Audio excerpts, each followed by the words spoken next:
One of the things that I truly enjoy doing with my clients and that I believe really provides a lot of benefit for my clients is psychoeducation, and in particular talking about the neurobiology of trauma.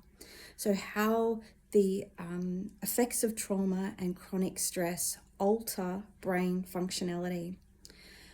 I think a lot of people have some awareness or may have heard of the amygdala and how this is, in a way, a smoke detector in detecting stress responses in the body and activating the autonomic nervous system into the sympathetic nervous system response, so that fight or flight aspect.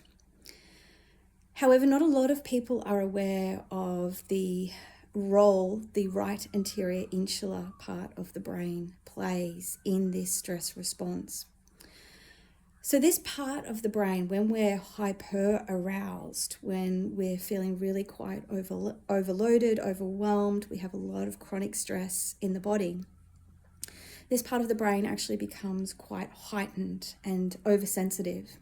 Now, this part of the brain is responsible for processing and interpreting body sensation, body signals, but also it's involved in emotional regulation.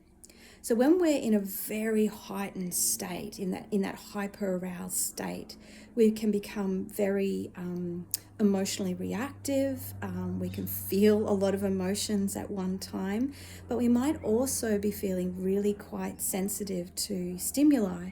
So things like noise, lighting, just having a lot of activity around us might just feel like way too much for us to process at the time. If we're in the hypo-aroused state, so this is where we're in more of a parasympathetic response to stress. So we're still feeling really quite stressed and overwhelmed, but the symptoms are a lot different in the body. We're in a hypo-aroused, so almost a freeze or a shutdown response. What happens to the right anterior insular part of the brain is that it actually goes offline. And so there is very little activity there. So it is very hard for us to interpret and to make sense of emotions. We might not feel much emotionally at all. And we also feel really quite disconnected from our body and from bodily sensations. Now, I often find that when I can explain the different regions of the brain and the role that they play in our stress responses to my clients, then this can really help to not only better understand their symptoms, but it also helps to alleviate and reduce some of the aspects of shame around what they're feeling, what they're experiencing, and maybe how they're reacting to certain circumstances around them.